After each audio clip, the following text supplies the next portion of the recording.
ተከታዮች እንደምን አላችሁ? እኔ አለው እግዚአብሔር ይመስገን ደህና ነኝ። ዛሬም በጠቃሚና በአዲስ ፕሮግራም በድጋሜ ተገናኝተናል። በዛሬው የጤና ፕሮግራማችን ላይ የምንመለከተው ጤናችሁን ሊለውጡ የሚችሉ ለጤና በጣም ጠቃሚ የሆኑ 10 ምርጥ ሲድስ ወይም ደግሞ ዘሮችን ወይም ጥቃቅን ምግቦችን በዚህ ቪዲዮ ላይ እነግራችኋለሁኝ። ጥያቄያችሁን በኮመንት ላይ አስፍሩልኝ። ላይክ እና ሼር እያደረጋችሁ ደግሞ ሌሎችንም አስተምሩ አሳውቁላለሁኝ። በቀጥታ ወደ ጤና ትምህርታችን የማልፍ ይሆናል። ሲድስ የምንላቸው ወይም ደግሞ በአማርኛው ዘሮች የምንላቸው በጣም ጥቃቅን ናቸው። ነገር ግን ለጤናችን በሚሰጡት ጥቅም ረገድ በጣም ከፍተኛ አቅም አላቸው።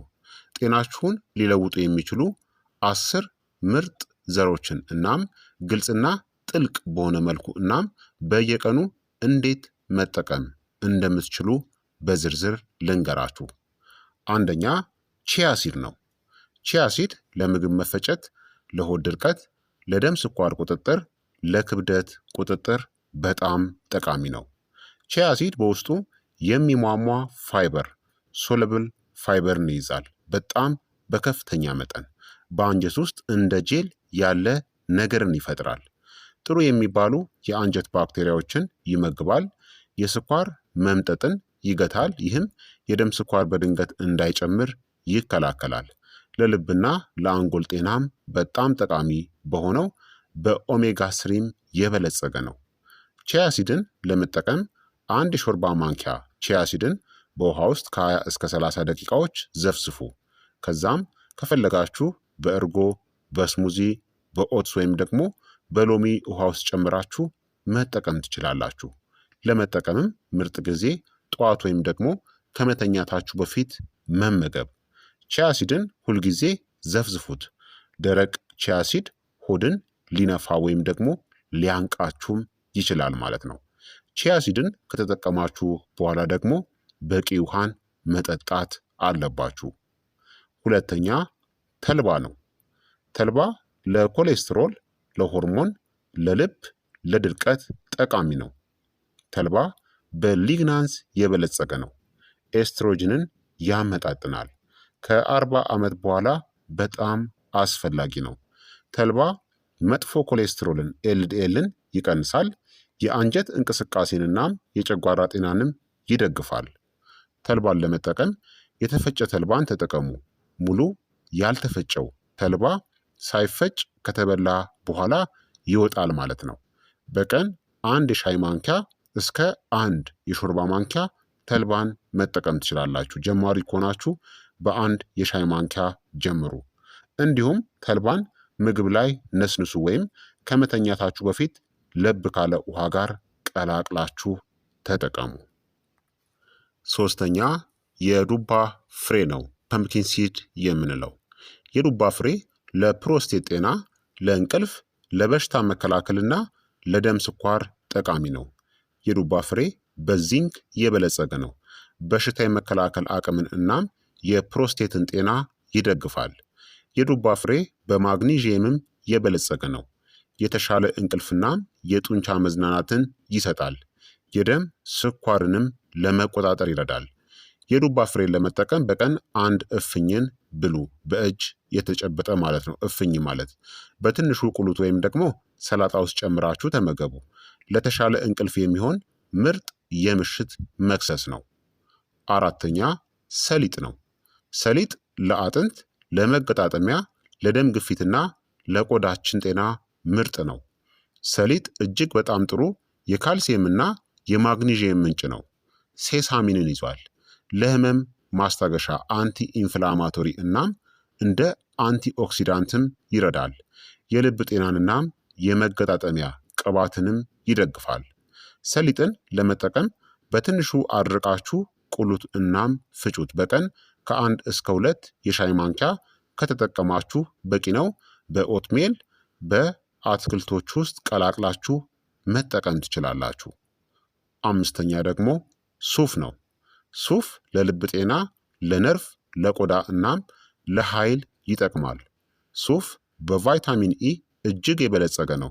ሴሎቻችንን ይጠብቃል፣ የነርቭ ስራንም ይደግፋል እናም ቁጣን፣ ህመምን ወይም ደግሞ ብግነትን ይቀንሳል። የኦክሲዲቲቭ ስትረስንም ለመዋጋት ይረዳል። ሱፍን ለመጠቀም በጥሬ ወይም ደግሞ በትንሹ ተቆልቶ ይበላል። በቀን አንድ ትንሽ እፍኝ መመገብ ትችላላችሁ። ሰላጣ ወይም ደግሞ መክሰስ ውስጥ ጨምራችሁ መጠቀም ትችላላችሁ።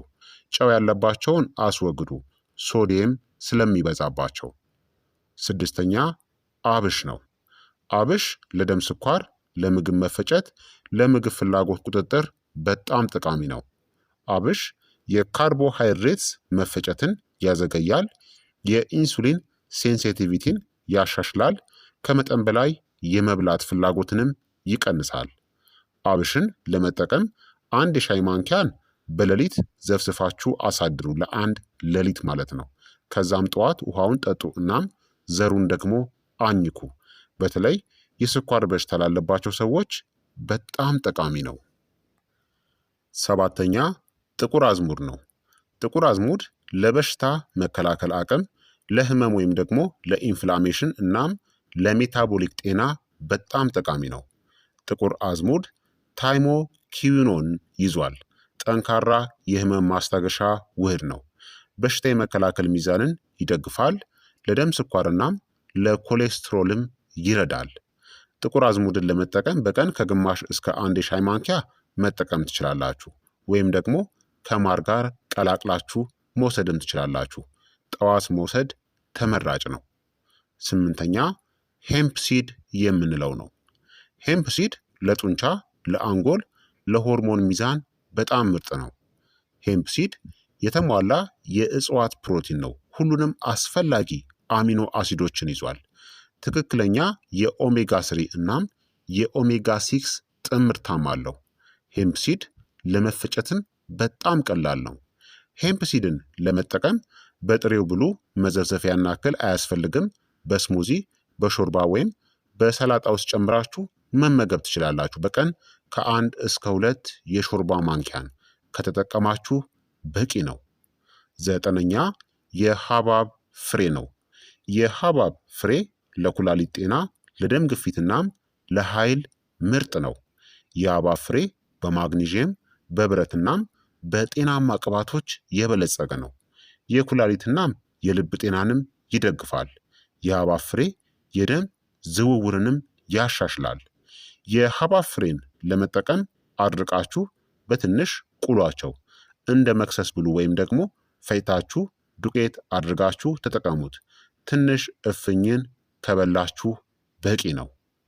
አስረኛ የባሲል ሲድ የምንለው ነው። ባሲል ሲድ ሰውነታችንን ለማቀዝቀዝ፣ ለምግብ መፈጨትናም ለክብደት መቀነስ በጣም ምርጥ ነው። ባሲል ሲድ እንደ ቺያ ሲድ ይነፋሉ ወይም ደግሞ ከ10 እስከ 12 እጥፍ ያብጣሉ። የመጥገብ ስሜትንም ያሻሽላሉ። የቃር ስሜትን፣ አሲድ ሪፍለክስን እናም የሆድ መነፋትንም ይረዳሉ። በተፈጥሮም ሰውነታችንን የማቀዝቀዝ ባህሪም አላቸው። ባሲል ሲድን ለመጠቀም አንድ የሻይ ማንኪያን ለ15 ደቂቃ በውሃ ውስጥ ዘፍዝፉት። ከዛም የሎሚ ውሃ ወይም ደግሞ ወተት ውስጥ ጨምራችሁ መጠቀም ትችላላችሁ።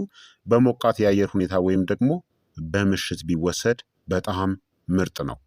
ታዲያ እነዚህን ዘሮችን እንዴት በደህና እናም በውጤታማነት መጠቀም ትችላላችሁ? ዘሮችን ስትመገቡ አፈራርቋቸው። በአንድ አይነት ላይ ብቻ አትመስረቱ።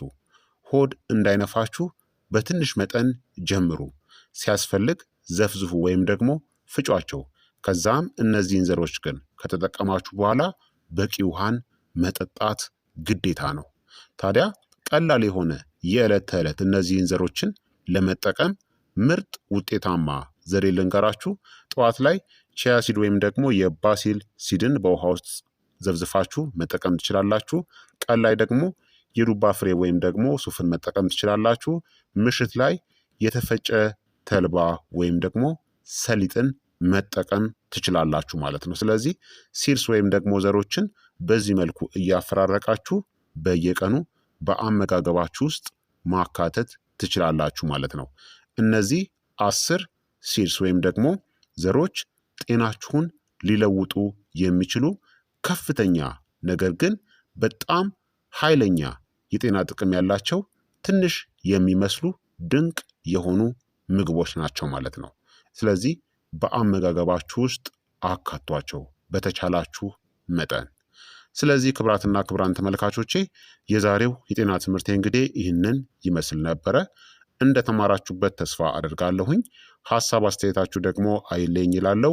ይህ የጤና ትምህርት ለበርካታ ሰዎች እንዲደርስ ሁላችሁም በቅንነት ላይክና ሼር በማድረግ ሌሎችንም አስተምሩ አሳውቁላለሁኝ። ከዚህ ቪዲዮ ጋር በተያያዘ ጥያቄ ካላችሁም ሀሳብ አስተያየት ካላችሁም በኮመንት ላይ አስፍሩልኝ። በቀጣይ የጤና ትምህርት እስከምንገናኝ እኔንም እናንተንም ቸር ያቆየን። መልካም ጊዜ፣ መልካም ቆይታ። ቻው ቻው።